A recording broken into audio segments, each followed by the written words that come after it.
I declare the May 2018 graduate commencement of the State University of New York Polytechnic Institute to be in session.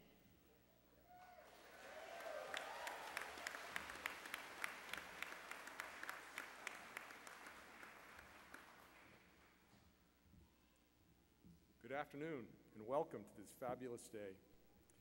I'm Michael Manning, Vice President for Enrollment Management here at Suny Poly. Please remain standing for our national anthem. The national anthem will be performed by Brianda Gagnon, a sophomore majoring in psychology.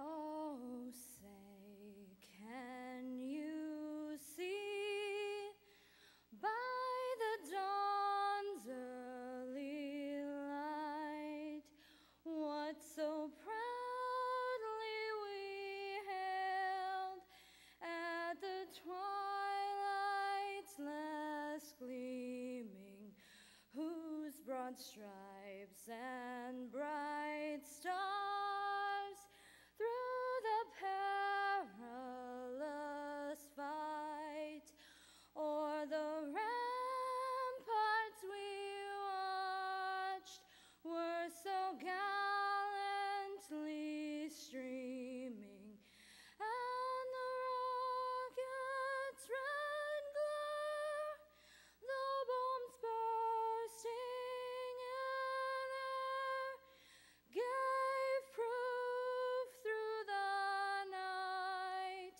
that our flag was still there. Oh, say does that star-spangled banner yet wave o'er the land of the free and the home of the brave?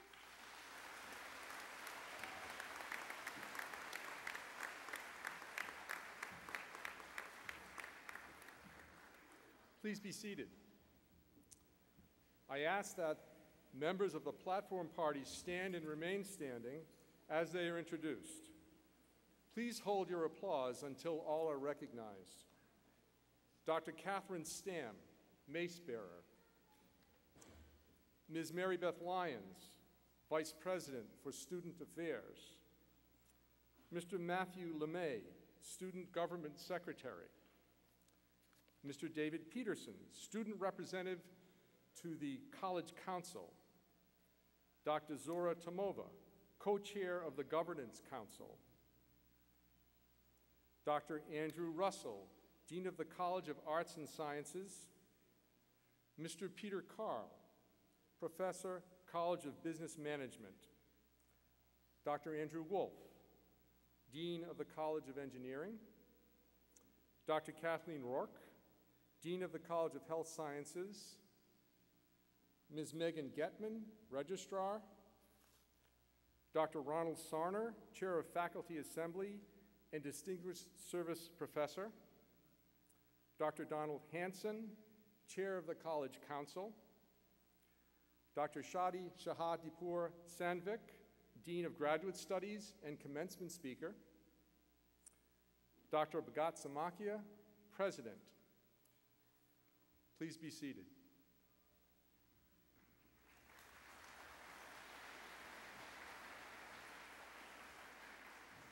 Ladies and gentlemen, I have the distinct honor of presenting to you Dr. Bhagat, President of Suny Polytechnic Institute.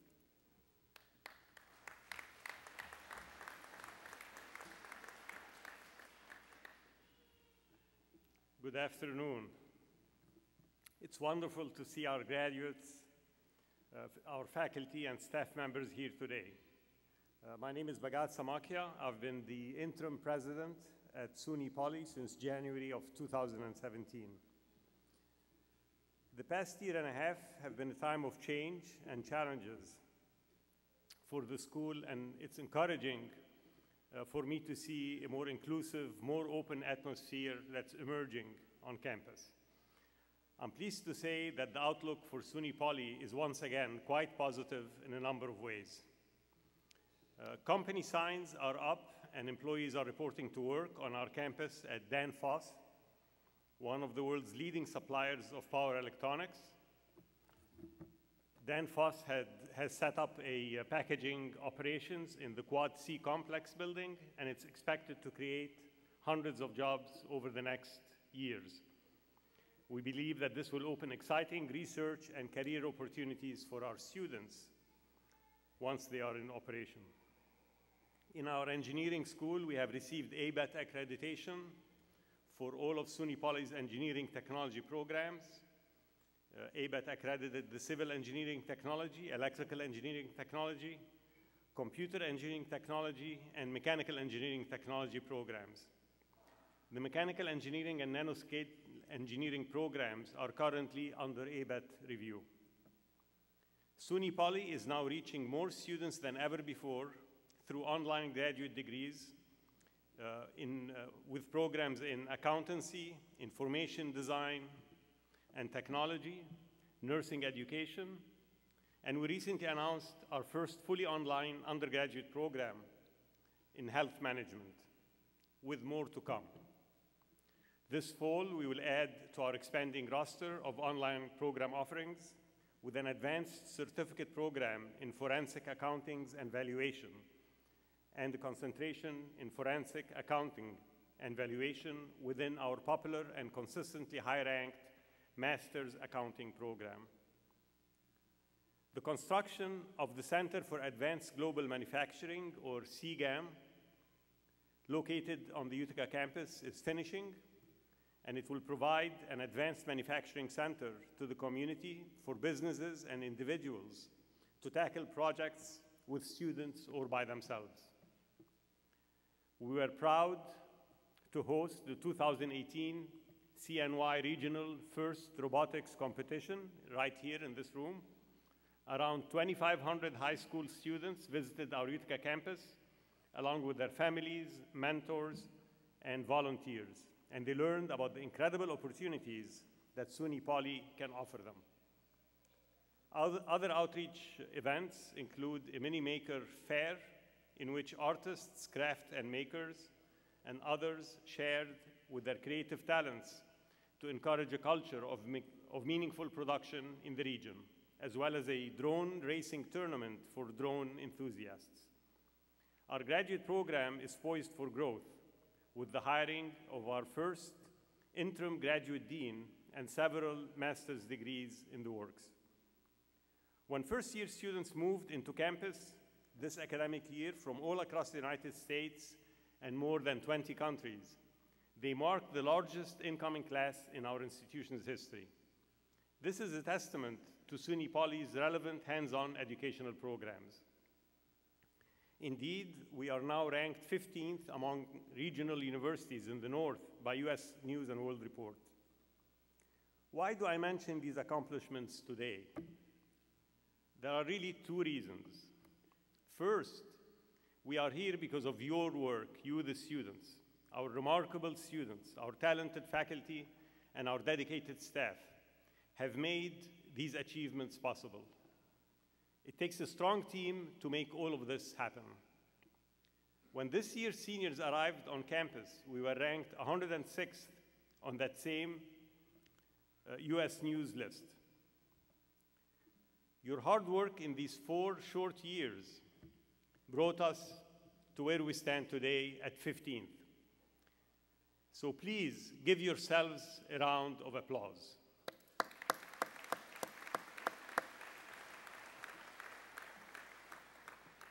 Suny Poly's future will be even brighter because of the work we're putting in now.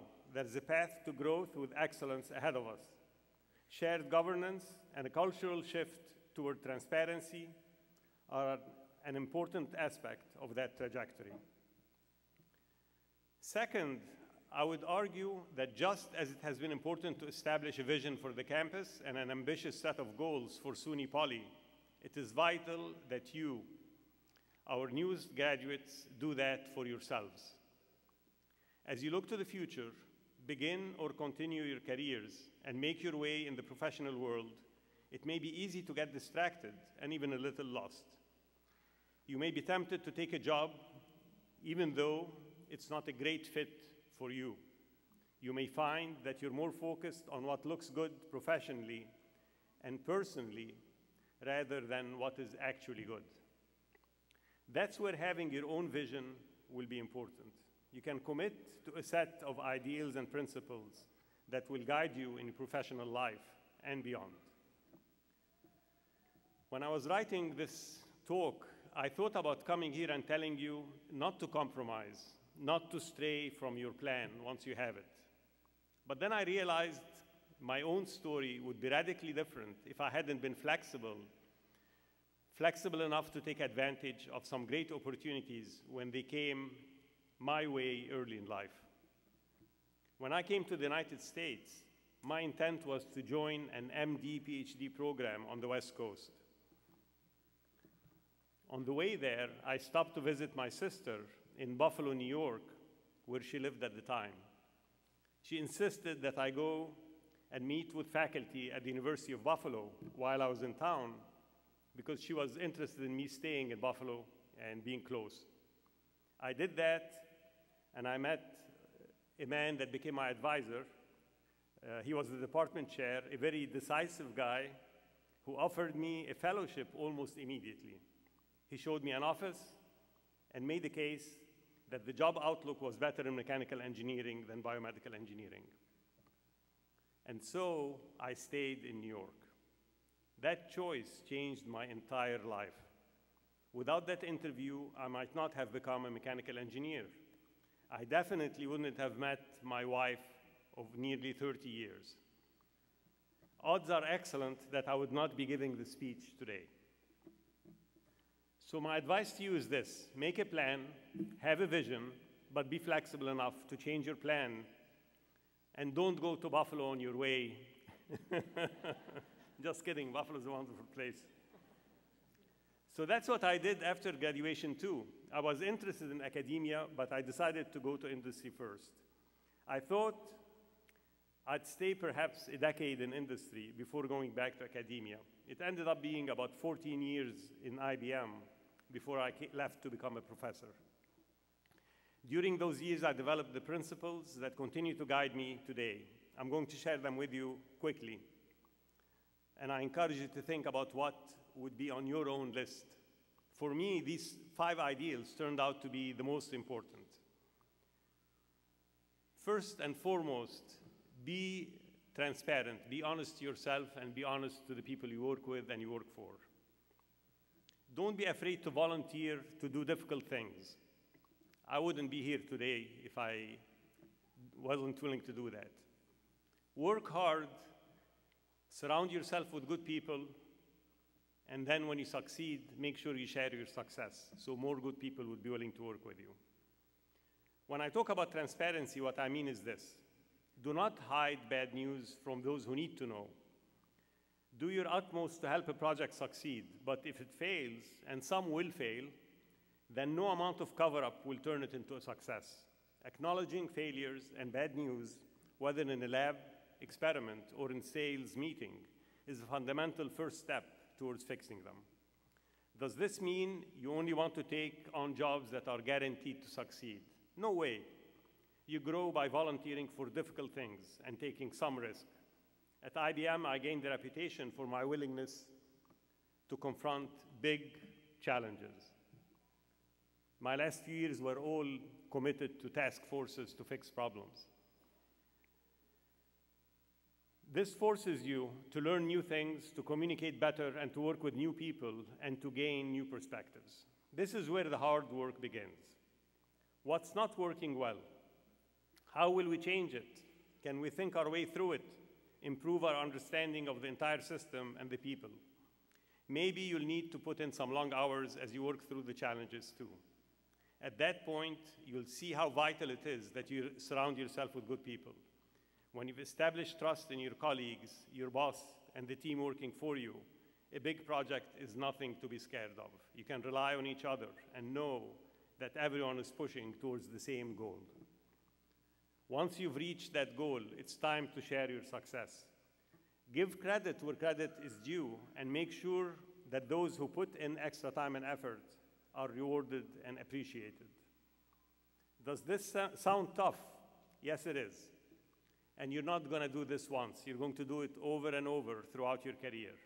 Over time, you'll come to see the joy in working with an excellent team that operates with transparency, doesn't hesitate to take on challenges, and shares credit when credit is due.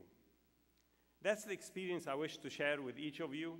It's the path I see Suny Poly taking in the future, and it's the standard that will continue to guide me in my own work as well. Congratulations on the milestone accomplished that you're celebrating today. I hope your Suny Poly degree will become the foundation of a great and rewarding career. I'm leaving campus soon too, and I believe we'll all look back on these months and on the challenges we faced here with pride. Thank you.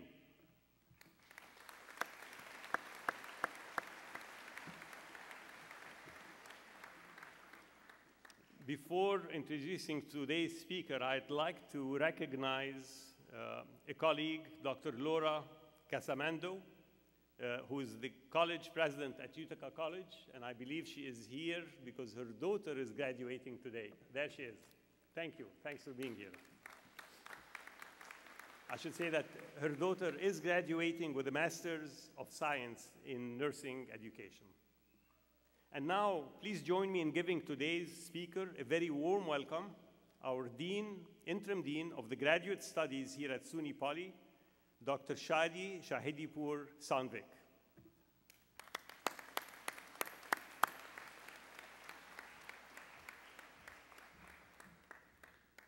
Good afternoon. So I want to coordinate myself. So our students graduating from School of Nursing, is it all right? Now I can kind of, and business and the rest of it. All right. So I am honored to be here today. So I decided to, in the beginning I thought it would be nice, I'm a teacher, so I would not need a note. I should be able to just memorize but then I did that. I'm sorry, I'm just trying to figure out where my, oh. Is this yours? Yes, thank you. We found it. Then I timed myself. Guess how long it took? I was talking for 30 minutes. And then, we are teachers. We go on and on and on. We have a high stamina. So I didn't think you guys would want to sit here for 30 minutes listening to me. So I'm going to read my notes, so be happy. Thank you, President Samakia, the College Council Board, faculty, parents, and students for this honor. I am humbled, and I hope that I will be able to impart some wisdom from the experiences of my life to our new graduates. Graduates, I congratulate you on this big accomplishment. I remember the day that I was there sitting and listening, so this is a pretty big accomplishment. Congratulations. So on the nature of the commencement speech, the former chairman of Federal Reserve, Ben Bernanke, said, and I paraphrase, so I thought I would use my few minutes today to make 10 suggestions, as in 10 commandments, or maybe 10 observations about the world and your lives after graduation. Please note, these points have nothing whatsoever to do with interest rates. My qualifications for making such suggestions or observations, besides having kindly been invited to speak today by your president,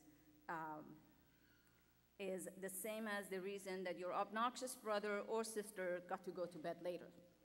I am older. All of what follows has been road tested in real life situations, but part performance is no guarantee of future results. So, a commencement speech is to focus on one timeless question: how to be happy and successful. Or in a simpler sense, what you wished you knew when you were in your early 20s. So I am going to tell you a little story about how a personal experience of my life impacted my approach to my research and my mentoring my students and interacting with my colleagues. About 3 years ago, I was asked to speak at an event called Science Storytellers.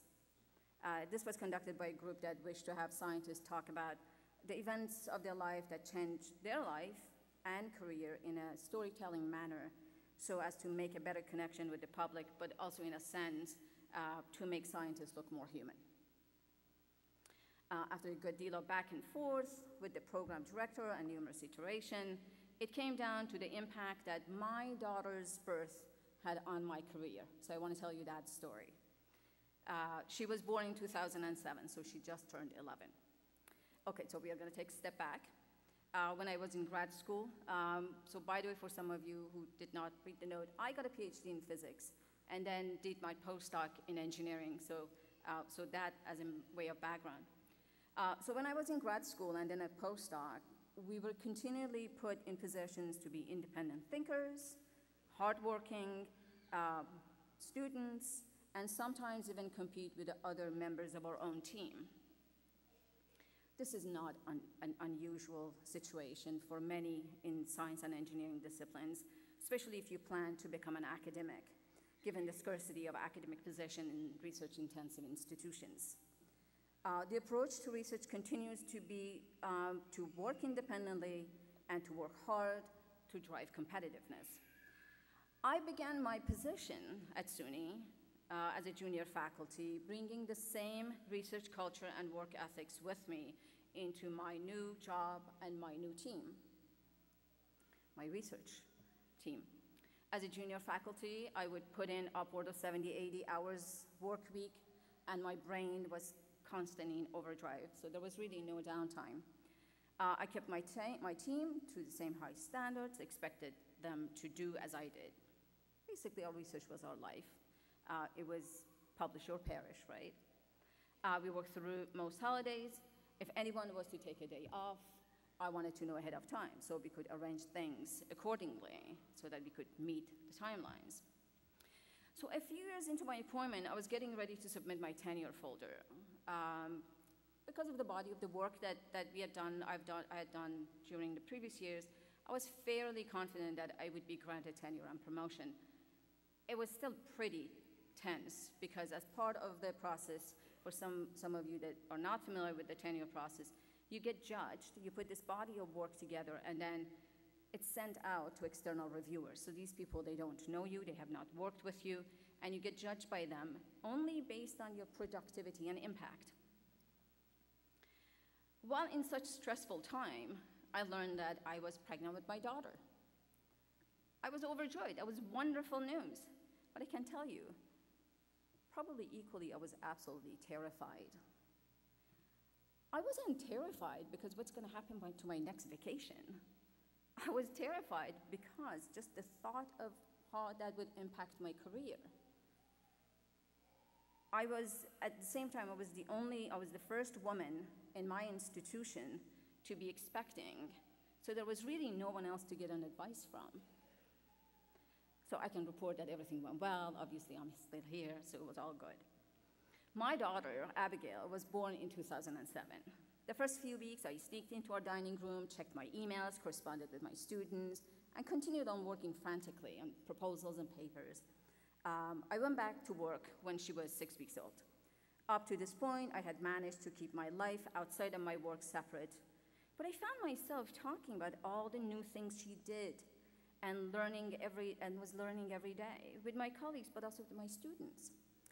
I can tell you, my students were confused. They really didn't know how to absorb the information. This was probably too much of private information being shared because we had no tradition of talking about our personal lives. And the reason was I did not want the personal life to keep the focus away from research, so I wanted to keep them separate. Early on, I learned that my daughter was not a white page ready for instructional recipes to follow, but she was a person that I had to help in her growth and positioning her well to face the challenges and opportunities that come her way, like many of us, right? Then she got a bit older, and I started reading books to her, even though she was too little to understand what the books actually meant. She was very curious. She loved the books. And I can tell you, she liked the taste of the book even more than just listening to the book. To learn about her growth, like many parents, I started reading books about how to raise an independent thinker and how to empower her to make her own mind. I remember that folks would get a kick out of hearing her say, "What are my choices?" at the question of, "What would you like to eat?" or "What would you like to wear?" So obviously, we were trying to kind of raise an independent thinker, and we were probably on our way.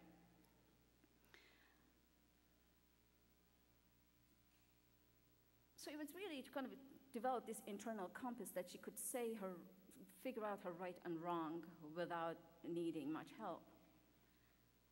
Then we looked for schooling. We started looking at places that she could get same type of support. So at that time, I started looking at school, and I was fascinated by Montessori philosophy. Some of you are probably familiar with Montessori schools. In Montessori philosophy, it's very interesting, but fascinating to me. Children are given the space to work on their ability when they are ready, so they all don't go together. When they are ready to advance to the next level, then they are met at that level. And the class is multi-generational, where younger kids learn from older kids, so much like a team of students working together in lab.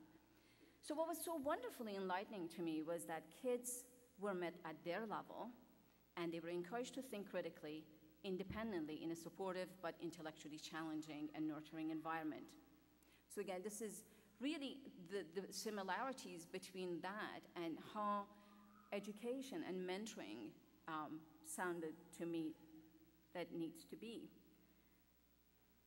So what I realized that I was spending quite a bit of time and patiently ensuring that my daughter grew into a productive, compassionate, free, and independent thinker that would play nice with other kids. This way of thinking also started having a lifelong impact on my view to approaching my own research and my interaction with my students. If my interaction with my students was to be a mentor to them and more than advancing my own career or for them to just get a job, then I needed to bring my passion, which is approaching mentoring holistically, into my job. So looking at education as a whole person approach, this seemed pretty unorthodox. We scientists keep things focused on science, and bringing personal interaction into the mix seemed like a risk to me. How could I keep things focused, and would fuzzy things like feelings get in the way? And as one of only a few women faculty, I wondered if I would be viewed as less seriously. I decided that I was going to risk it, and I embarked on making my life and work one smooth transition, no sharp boundaries. So I am asked in many settings about work-life balance, and I have stopped answering that question because there is really no work-life balance. If there is a smooth transition from one to the other one, at least that works for me. So I didn't want any sharp boundaries. So I did that several years ago, and I can report back that this life-changing experience allowed me and my team to be even more productive and successful. The meaningful mentoring has allowed my students to be better leaders that care about their teammates and can work more creatively, knowing that if something happens in their personal life, that we are there to support them. This approach also got me to the place that I am today, as the first interim dean of graduate studies here at Suny Poly, a position that I care deeply about. And it allows me to expand that same holistic approach to the rest of the graduate body. Bringing what we are passionate about to our job makes the job more meaningful and will help us position ourselves for that perfect job. As graduates, if you're not already in a job, you will be getting the first job. You will be getting your first job.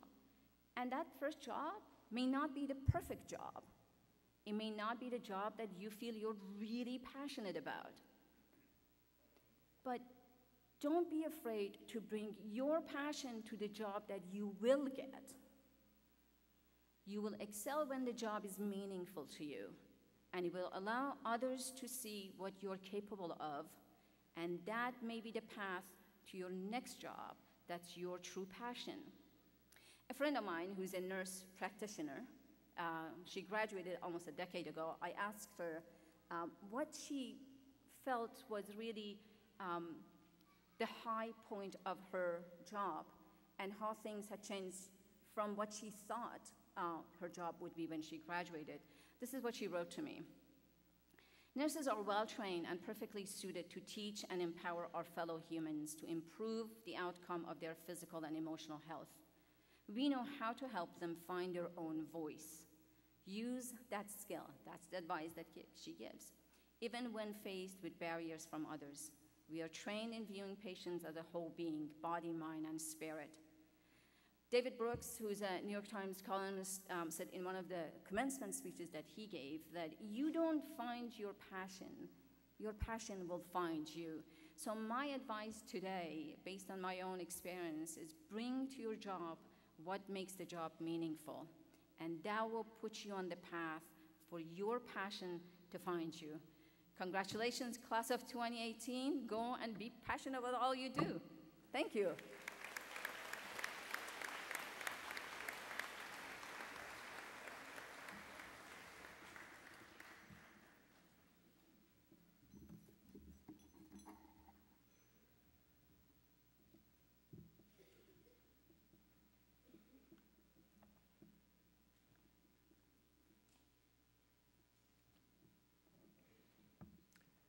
So I'd like to thank Dr. Shahedipour-Sandvik for her wonderful message to the class of 2018. And now I'm pleased to introduce the class of 2018 Student Government Secretary, Matt LeMay.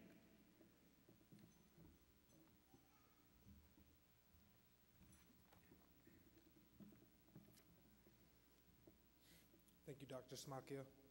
As I'm sure many of you have been told today, it is one of the most important days of your lives. We hope that in the years to come, it is a day that you can look back on in a positive and memorable light. It is a great privilege today to present the 2018 Suny Polytechnic Institute class gift on behalf of the graduating class of 2018. For this year's class gift, there are 9 total gifts that will be presented to the school, but all given to serve a single purpose: furthering the education of the students of Suny Poly. This year, we will be presenting 8 whiteboards and 1 light board to the Cayenne Library at Suny Poly. The Cayenne Library is a hub for academic enrichment on our campus, and I know for most of us, it is a place that we have spent far too much time, but nonetheless has benefited us a great deal. Throughout this year, the student government at Utica has accomplished a great deal. We were able to recognize our members through regalia at commencement, change the hours in several campus buildings, and started the conversation of how to better our institution from a student's point of view. Thank you to the student government at Utica Class Gift Committee and to the class of 2018 for these new boards that will provide the current and future students of Suny Poly an even greater opportunity to succeed in their academics and to create the best future that they can. Thank you all so much for all that you have done for our campus in the past few years and all the amazing memories that you have created along the way. Good luck to each and every one of you moving forward. And unfortunately, due to the size of these gifts, I'm unable to have them here today. Nonetheless, on behalf of the graduating students, it is my pleasure to present the gift from the class of 2018 to President Samakia. Thank you.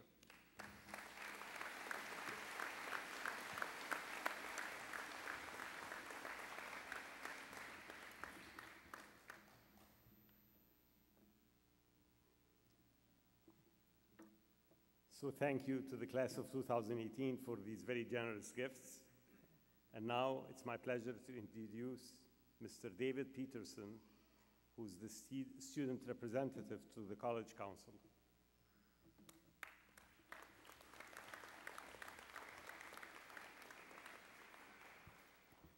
Good afternoon.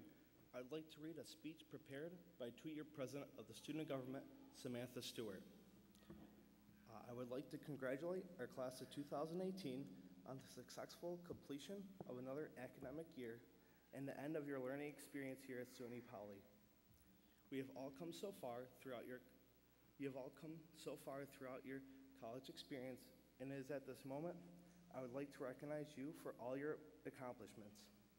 As we know, there has been many, including academic award winners, projects, and athletic achievements. These have all shown how amazing you truly are, along with the growth you embraced since first starting on this campus, and how far you will go in your future endeavors. You are leaving your mark on this institution with the kindness and compassion you have shown to everyone.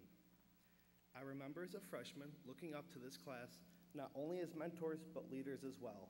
You have all given so much to make sure that incoming students are treated with respect and kindness when first arriving on campus, which can range between orientation to opening weekend, to the student leaders, and to making sure that they are guided in the right direction and encouraged to make smart choices, ones that will set them up for success in the future. Throughout your life, I want you all to remember the 3 R's. The first is remembrance. You must always remember where you came from. The good, the bad, the unbelievable, and the unimaginable. All these shape you into who you are today. All the mistakes you have made, all the things you have been through. Never forget these moments because they are the driving force for why you do anything that you do. We all must learn from our mistakes and be mindful of the past going forward. The second stands for resilience. When you applied to this institution, it was not the same as it is now. You may have come to this campus under the name of Suny IT, but you now leave as graduates of Suny Poly. The resilience you have shown throughout these uncertain times is a testament of your character and has not gone unnoticed. But these are not the end of the hard times that you will face. We must all be resilient for the future and not let anything stand in between you and your ultimate goal. Any setback, any obstacle faced is just one more thing that will help prepare you for the success that you all deserve. The last R is for reliability. In order to succeed in life, it is almost a requirement that you are reliable. Reliability is a fundamental quality of a good employee, a good friend, and a good partner. It symbolizes that you value your word and that when you say you will do something, you make sure it gets done.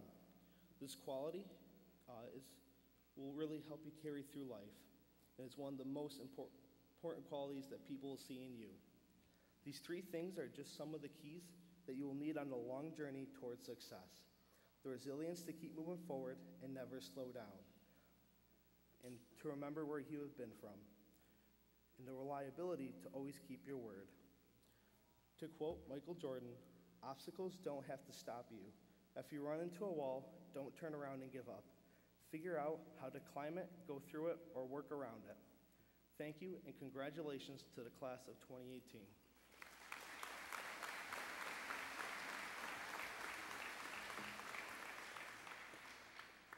David, thank you so much for giving this talk on behalf of Samantha, who could not be with us at this time. And now I'd like to introduce Mary Beth Lyons, Vice President for Student Affairs, as we present the 2018 Academic Awards.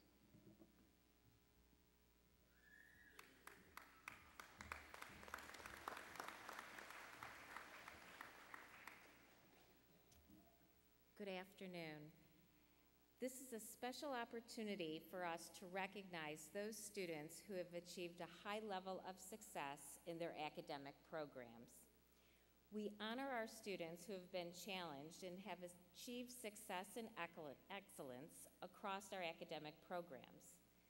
We are also grateful for the encouragement and support of their families and friends, many of whom are here today to join in this celebration. Likewise, your faculty have played a critical role in your success, and they are here today in recognition of your success. I would like to thank all of our faculty and ask them to stand as we give them a round of applause to thank them for their hard work and dedication.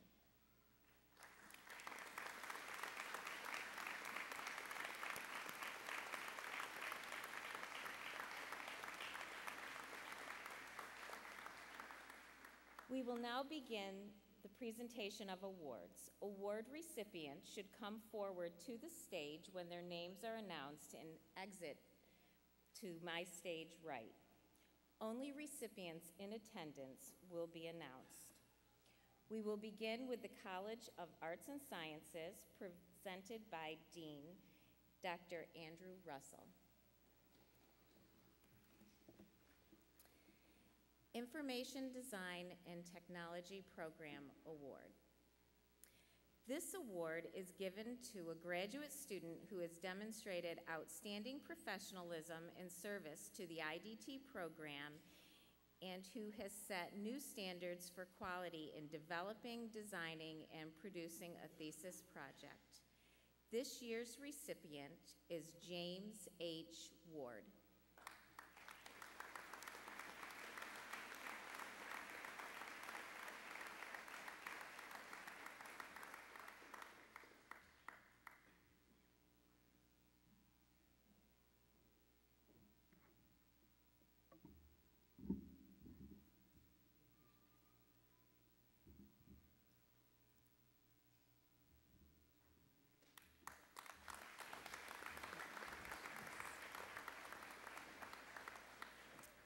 Next is the College of Business Management, presented by Professor Peter Carl.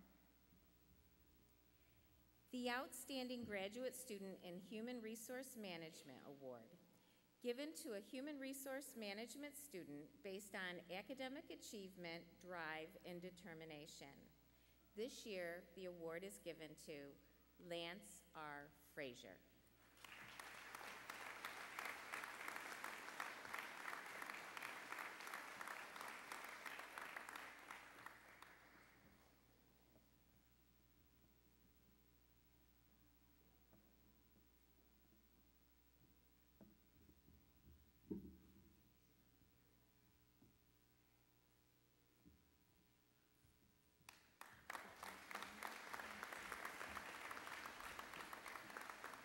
The Outstanding Graduate Student in Finance Award, given to a finance student based on academic achievement, drive, and determination. This year's award winner is Brandy L. Sefakul.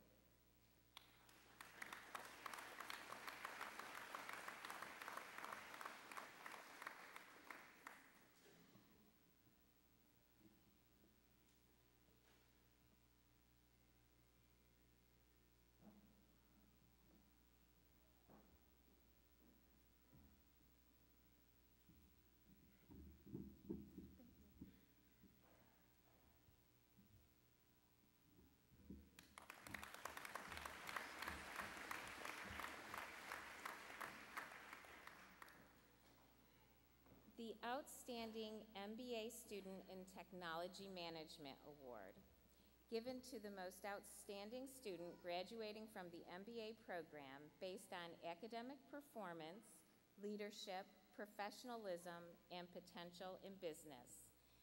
The award is given this year to Matthew C. Brunage.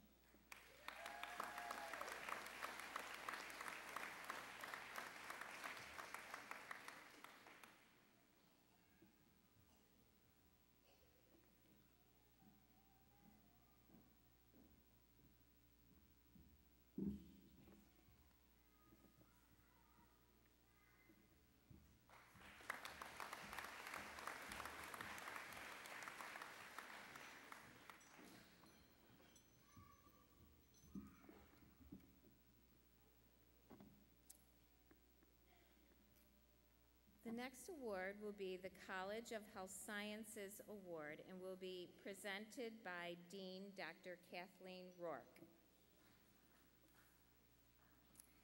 Outstanding Nurse Practitioner Graduate Student, to recognize a graduating nurse practitioner graduate student for outstanding academic achievement and professional behavior that reflects compassion, competence, conscience, confidence, and commitment. The award is given this year to Terry J. Kellner.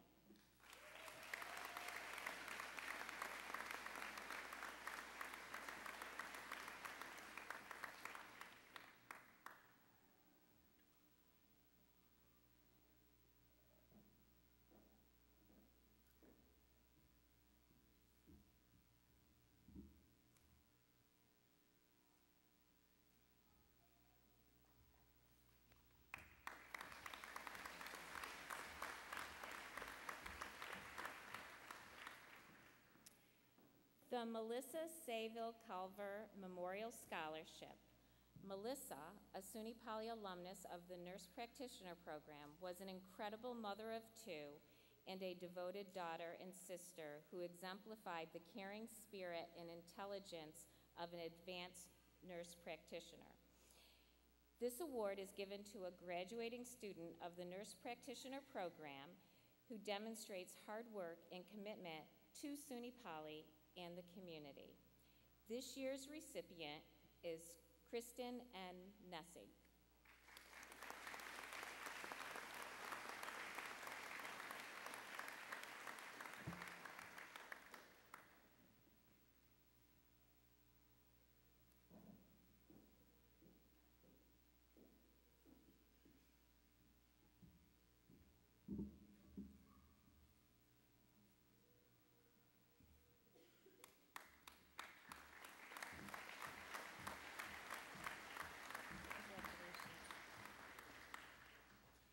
The Dean's Awards will now be presented, and we will begin with the College of Arts and Sciences.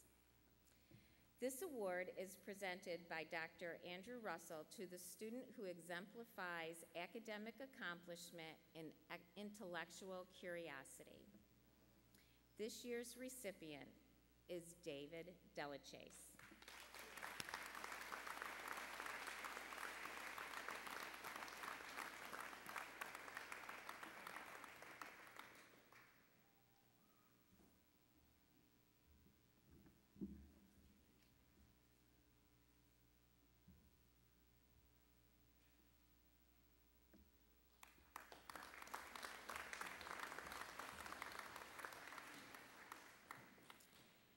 The College of Business Management Dean's Award will be presented by Mr. Peter Carl to a graduating master's student demonstrating significant professional contribution and outstanding academic achievement in their professional field. This year's recipient is Ross Hammond.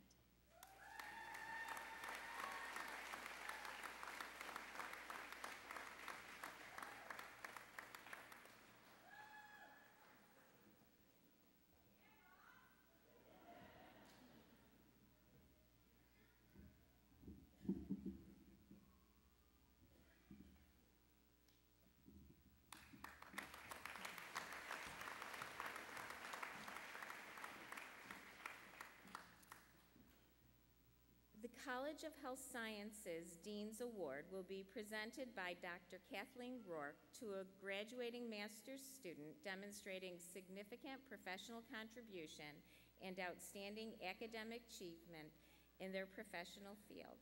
This year's recipient is Benjamin Thomas.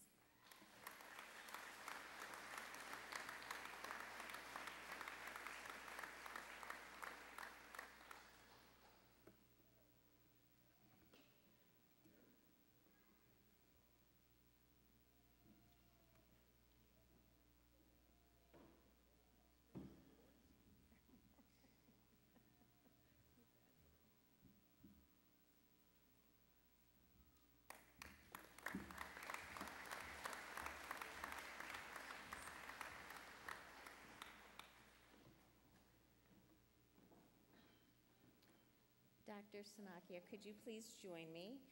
The Chancellor's Award for Student Excellence honors students who have best demonstrated and been recognized for their integration of academic excellence with leadership, athletics, career achievement, community service, or creative and performing arts. This year's recipient is Kumari Regnum.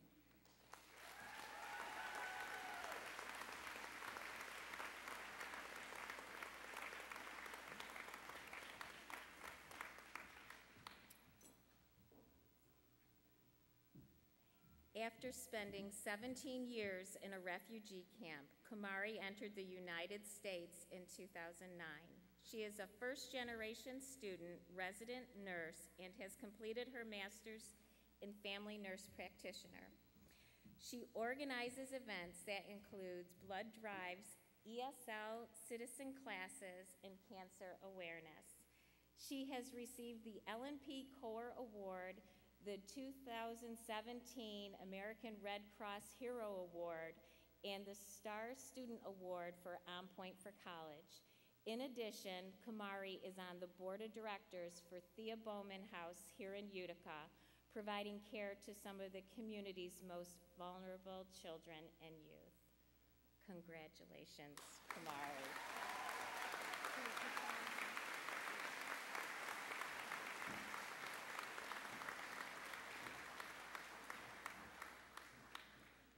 Congratulations to all of our award recipients. I'd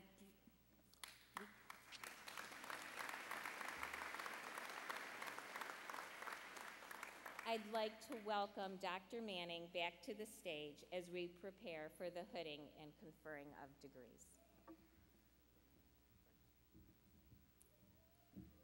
So this is one of the fun parts. We are all wearing some pretty wild stuff here, regalia, and I guess it's going to be your turn to get hooded, and I'd like to make a few comments about the history of hooding.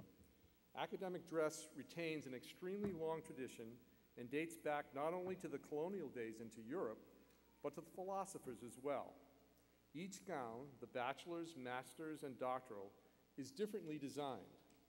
The bachelor's gown is designed with sleeves that are open and square at the end instead of pointed. The master's gown sleeve is oblong, and the base of the sleeve hangs down with a square cut at the rear part of the oblong shape. Both gowns are all black, while a doctoral gown is also black. Some schools select to replace the black with their school colors, like mine. And the sleeves are bell-shaped with 3 velvet bands.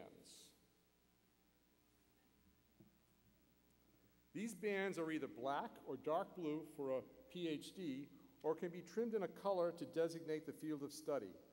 Thus, you can tell a great deal about a person's academic degree by the gown the person is wearing. The hoods are equally telling, as they also represent the degree, master's or doctoral, which has been attained, the university the person attended, and the field of study. All of these are symbolized in the hood with the colors and the design of the hood. The hood itself is black. For example, at today's ceremony, you will see the colors such as orange for engineering, apricot for nursing, sage green for health sciences, white for humanities, and drab for business. The colors of the program areas have been in existence for generations.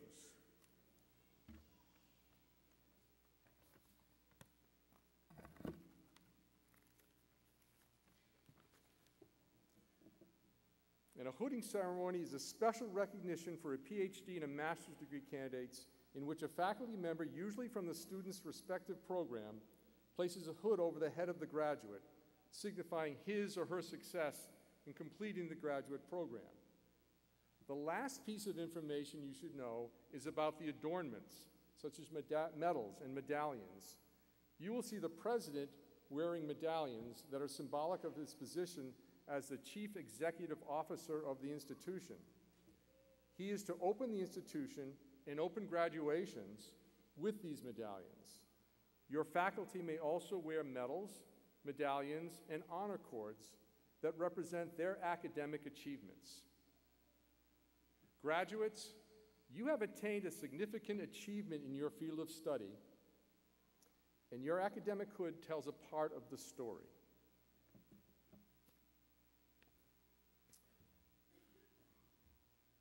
Dr. Samardzija.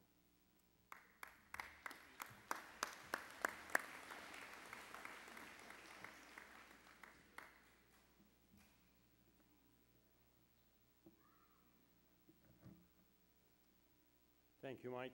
In case any of you are wondering why I'm not wearing a hat or a cap, it's because there are very few privileges to being an interim president, but one of them is not having to wear a hat.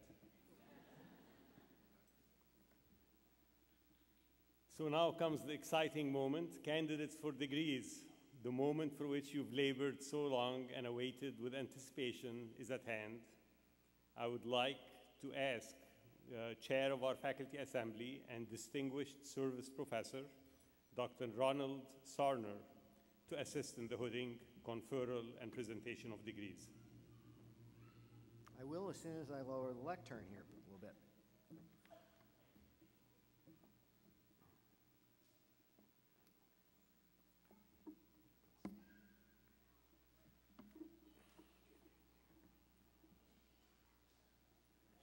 Will all of the Master of Business Administration, Master of Science, and Certificate of Advanced Study degree candidates please rise?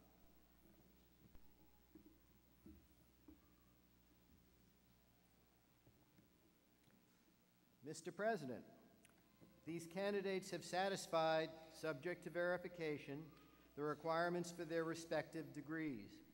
Upon recommendation of my faculty colleagues and of the Graduate Council, I now present them to you for the conferring of degrees.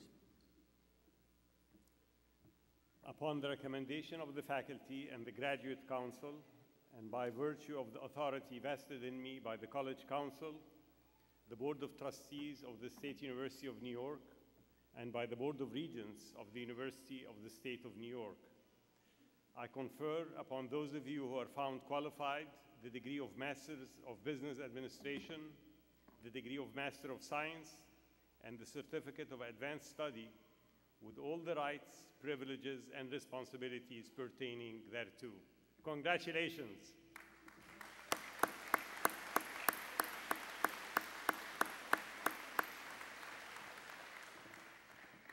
Please be seated. Candidates are asked to rise when called by their academic program and remain standing until directed to move forward. Dr. Andrew Russell, Dean of the College of Arts and Sciences. Mr. President, will the candidates for the following degrees please rise? Master of Science with a major in Information Design and Technology. Master of Science in Applied Sociology, and Certificate of Advanced Study in Data Analysis.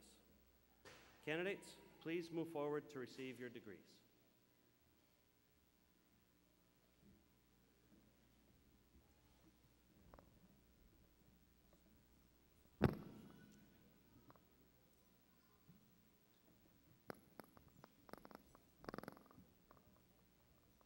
James Herbert Ward, Video Podcast in a Box, a low-cost and effective tool to produce compelling educational videos.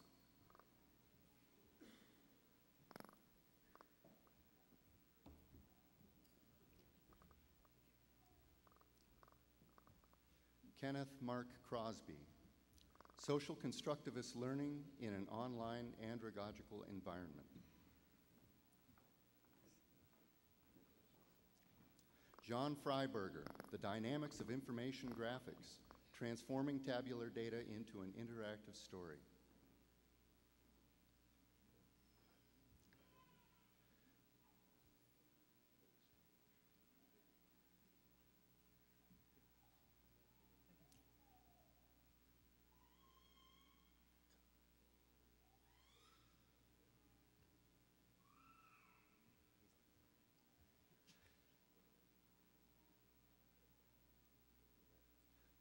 Lindsay Ellen Tibbetts, Interactive Classroom Resource, Calculus and Tiddlywiki.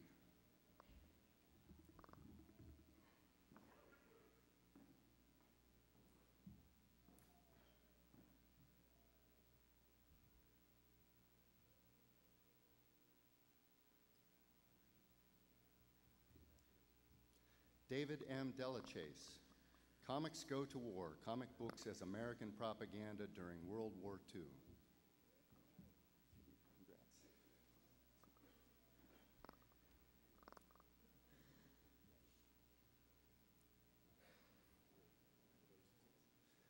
Danelius E. King.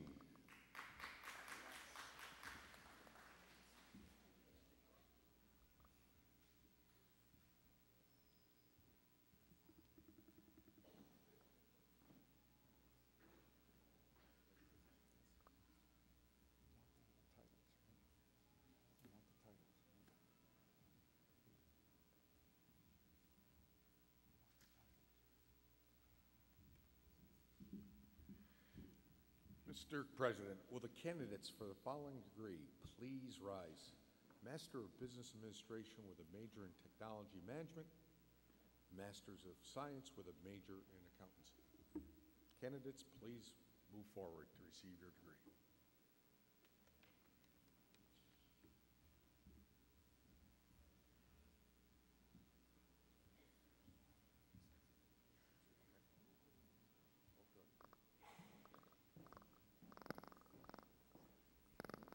Elliot Stewart Thomas.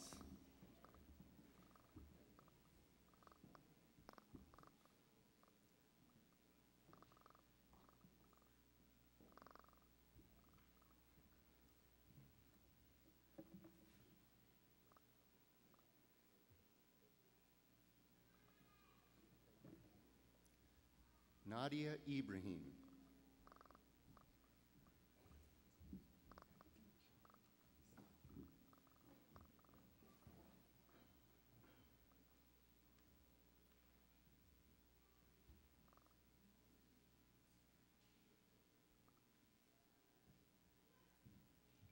John Spina.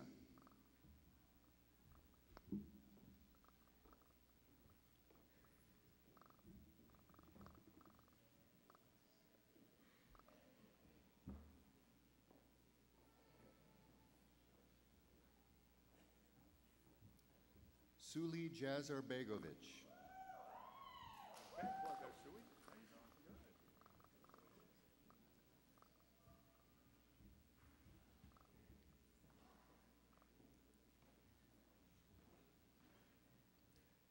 Emina Karajic.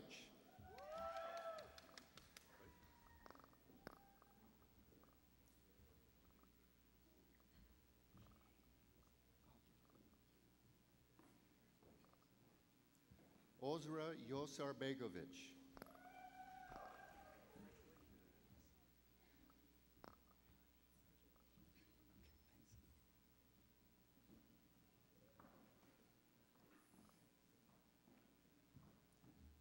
Morella Vase.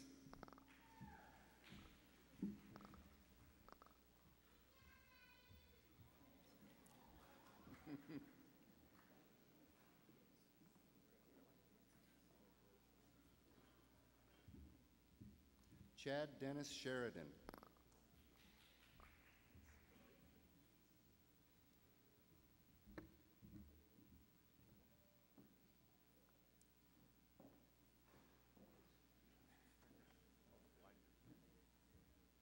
Matthew Brundage.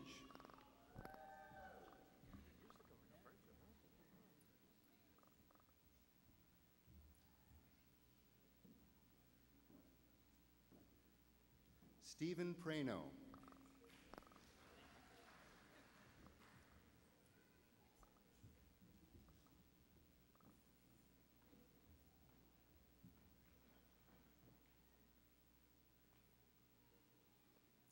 Daniel Teasdale.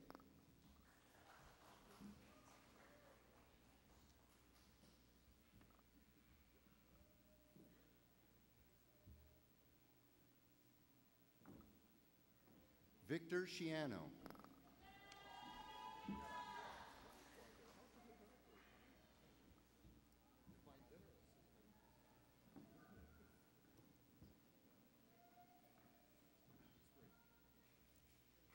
Abigail Coyne.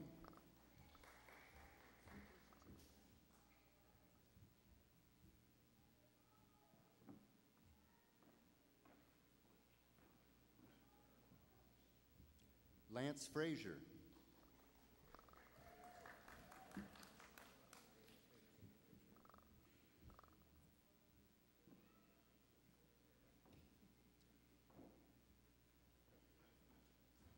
Ross Edward Hammond.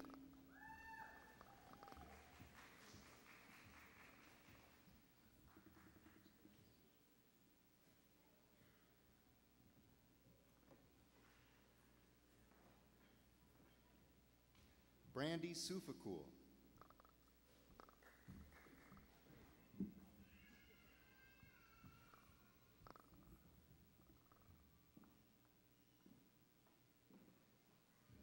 Anita Kaiser.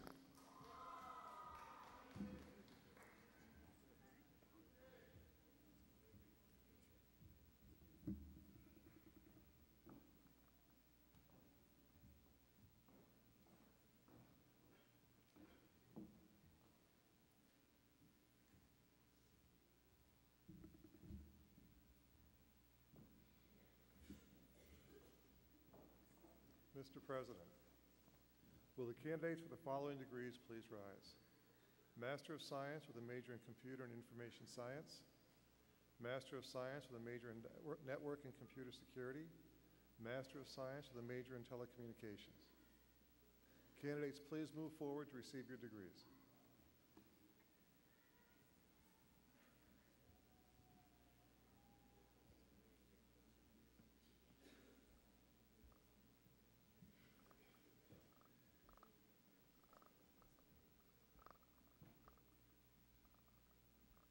Joshua Tyler Heath, genetic algorithm for locating acceptable structures.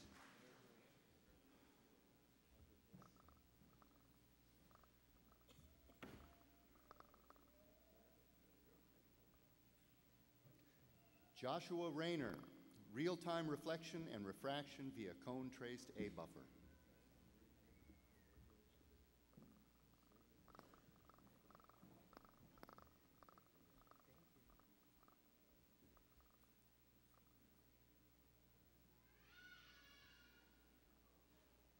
Java Q.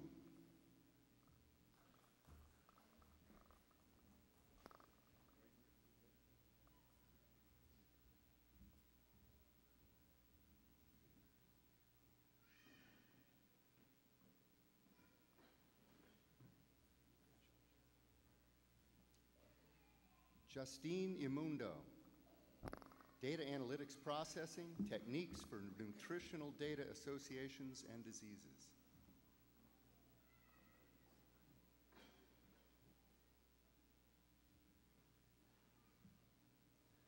Sumant Kanala,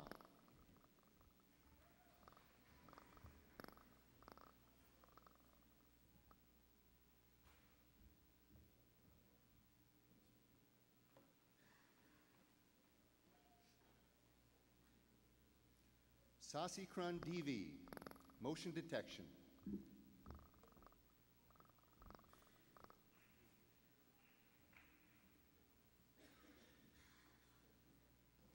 Vikas Reddy Karka, health monitoring system using the concepts of context awareness and Internet of Things.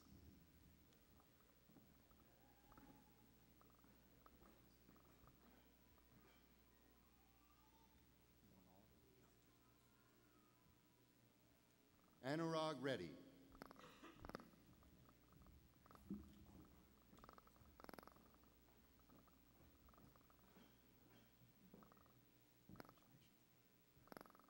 Sandeep Reddy Koti,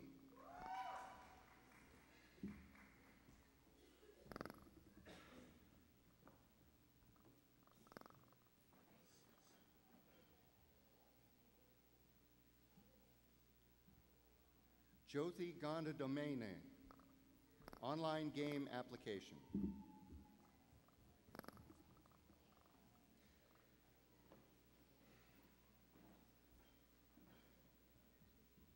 Robert Christie, location-based file system for Android.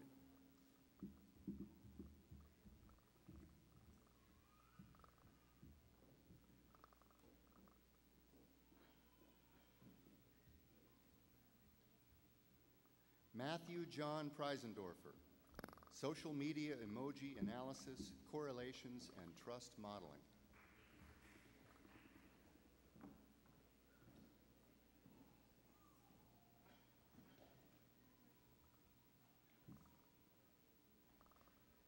Pragnish Makwana,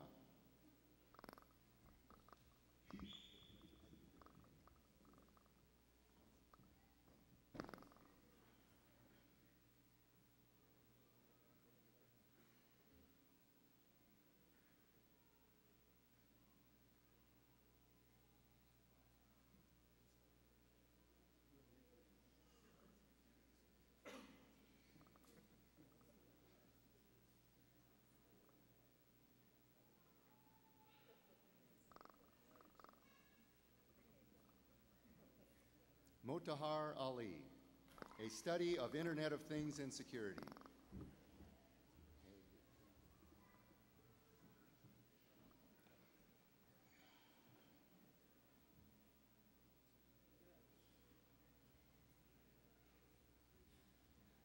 Mohammed Suhail Inamdar, security analysis of open source network access control software in a virtual network environment.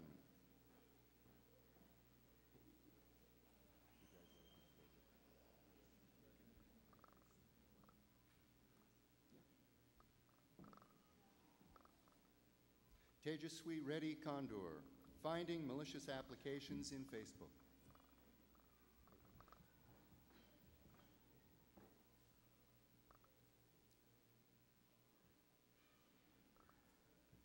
Shashikant Reddy Boja, implementing disaster recovery solution with a high availability using Microsoft Azure.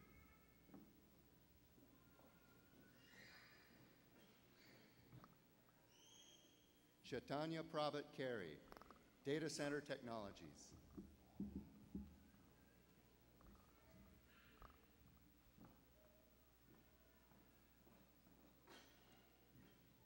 Sathwik Reddy Goguri, network functions virtualization.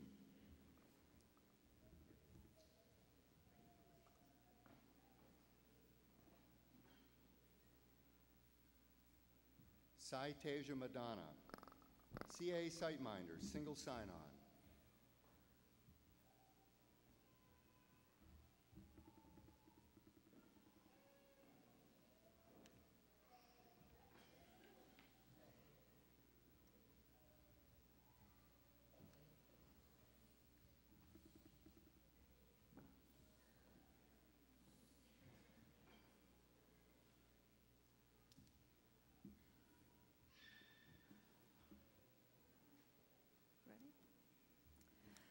Mr. President, will the candidates for the following degrees please rise?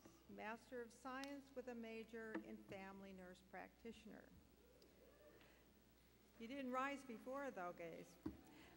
Master of Science with a major in Nursing Education. Certificate of Advanced Study in Family Nurse Practitioner.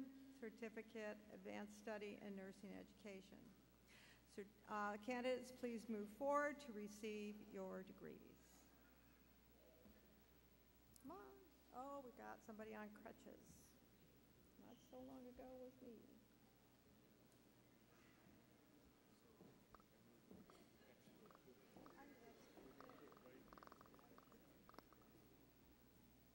Stephanie Burwell.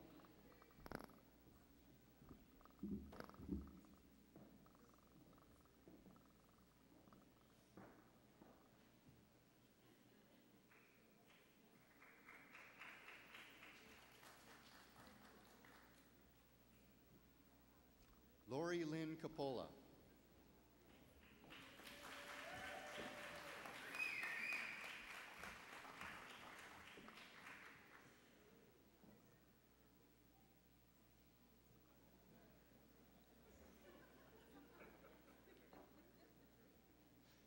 Colleen Elizabeth Tilson.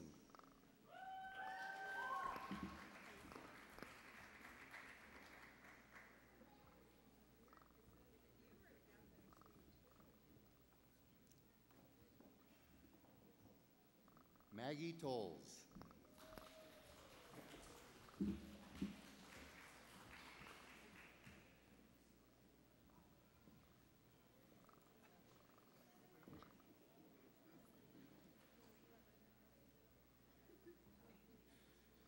Patricia Brott.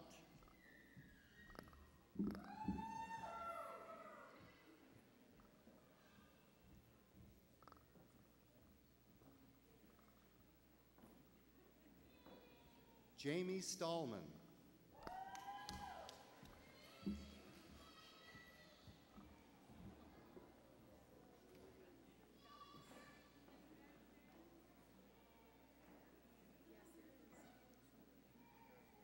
Sarah Paston.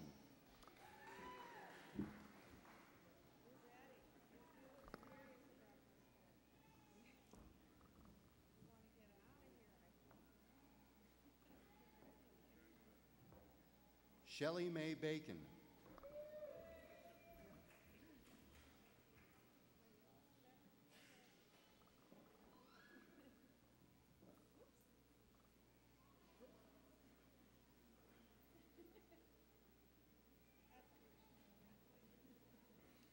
Hannah Marie McCarthy.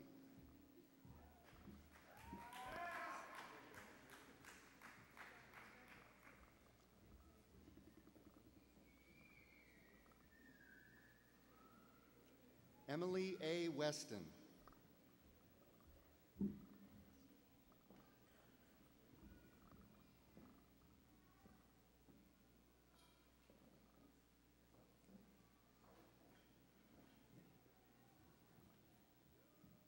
Kumari Regnum, recipient of the Chancellor's Award for Student Excellence.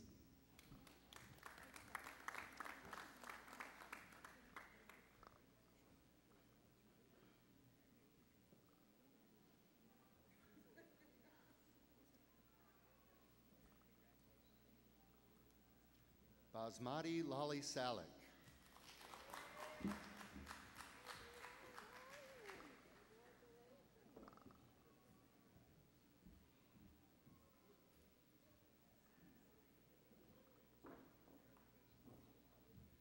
Claudia Nicole Bailey.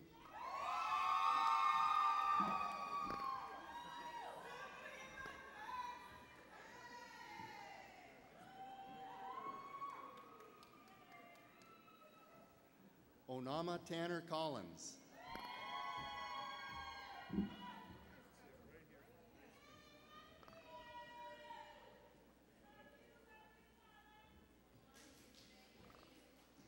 Teresa T. Hagens.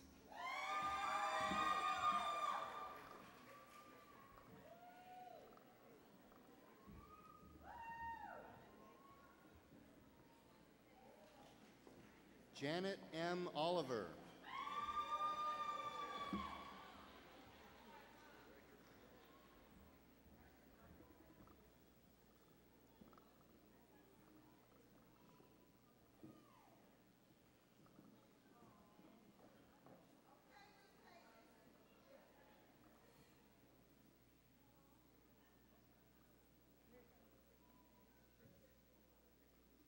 Jacqueline Joy Goggin.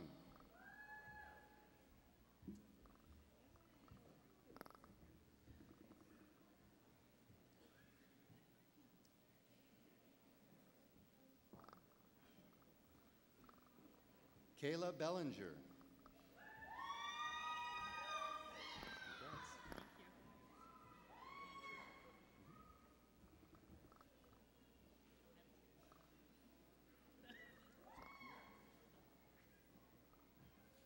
Michelle Irene Blanchard.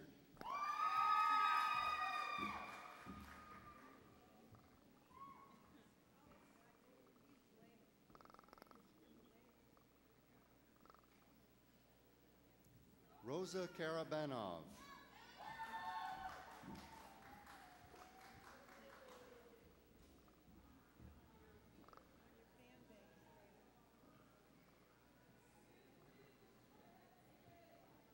Anita Dervishevich.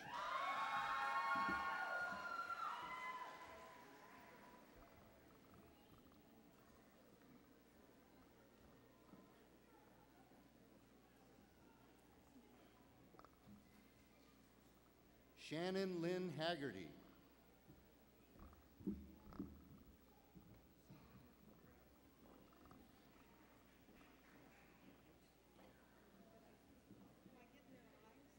Kathleen Mary Ryan.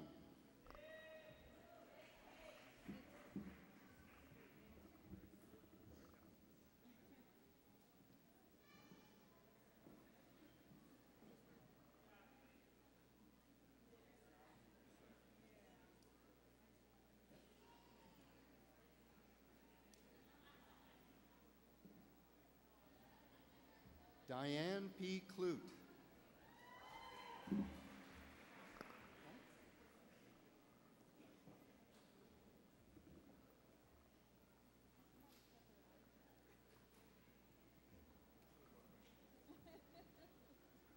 Lori Ann Fiorentino.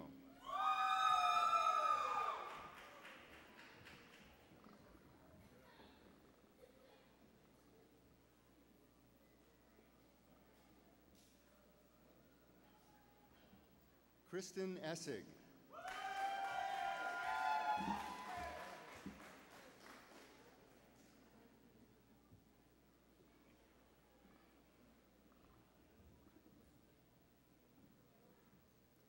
Sierra Garrett.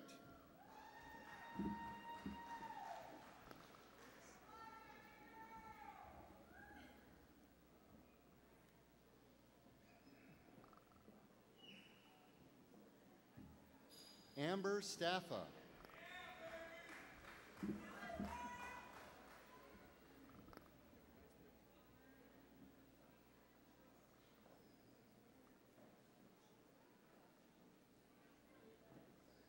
Hillary Head.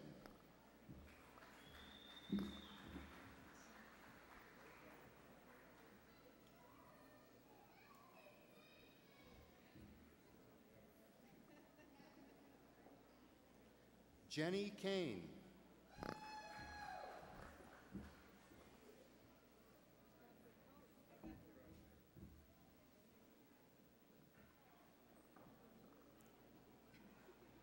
Gina Marcantonio.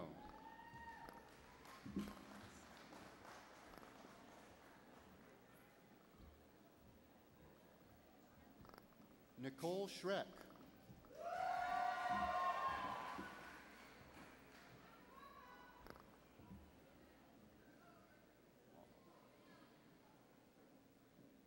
Sally DeLore.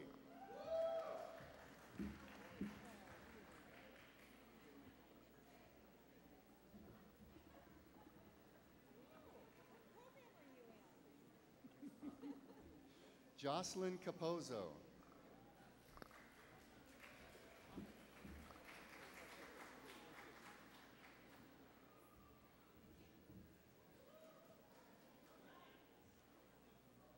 Stacy Monaco.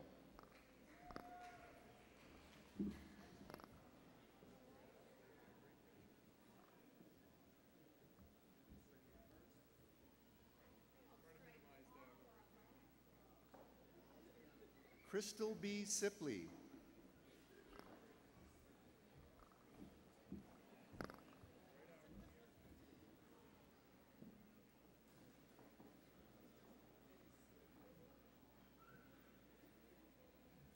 Regina Face.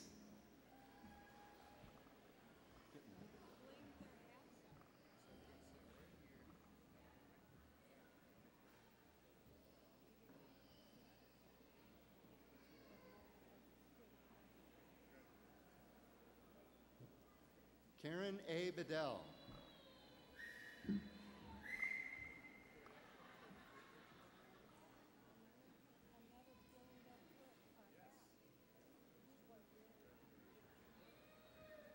Meg Guzda.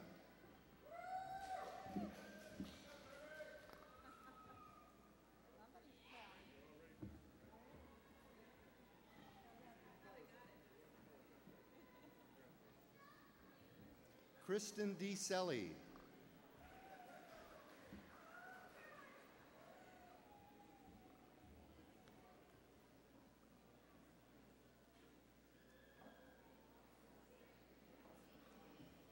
Christy Springle.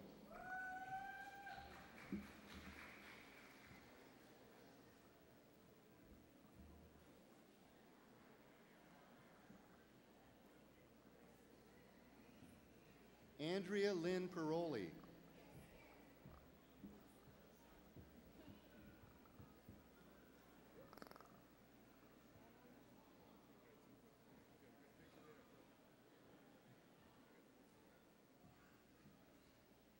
Heidi Cannon.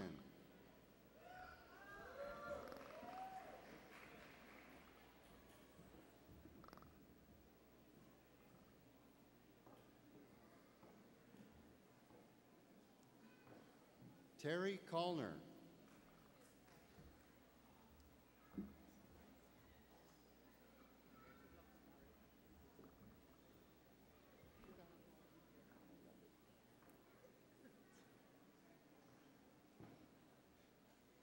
Fiona Malmandier.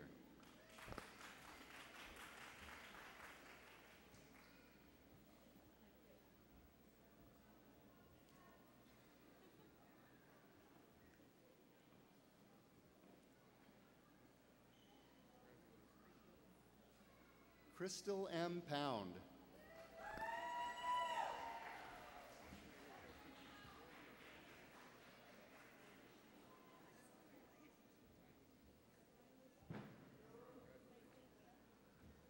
Jennifer Mailing.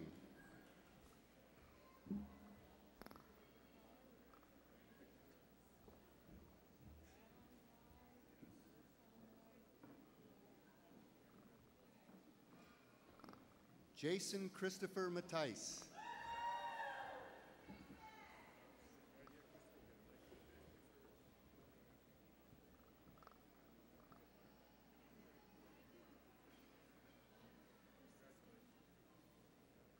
Tracy Barone.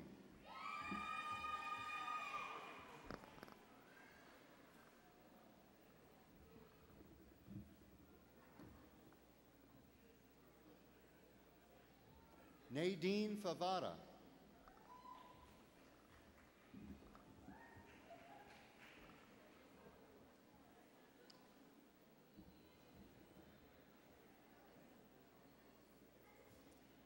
Nicole Marcassani.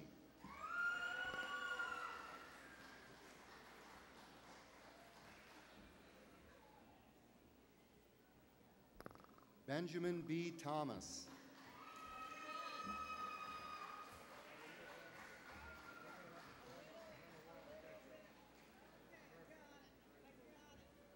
Is that it?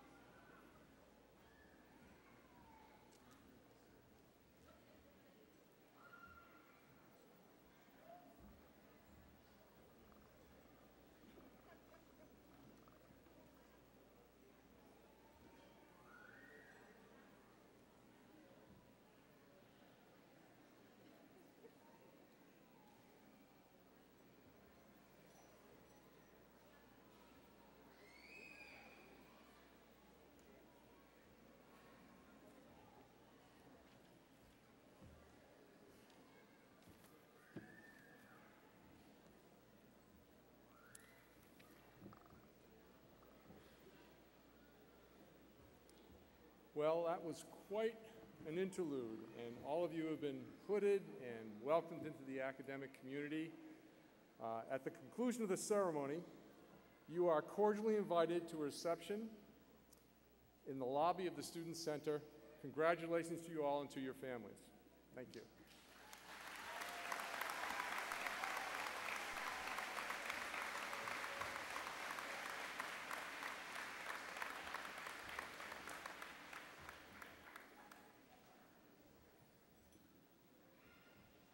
I now declare the May 2018 graduate commencement of the State University of New York Polytechnic Institute concluded. Will guests and visitors please remain standing at their seats until the recessional has been completed?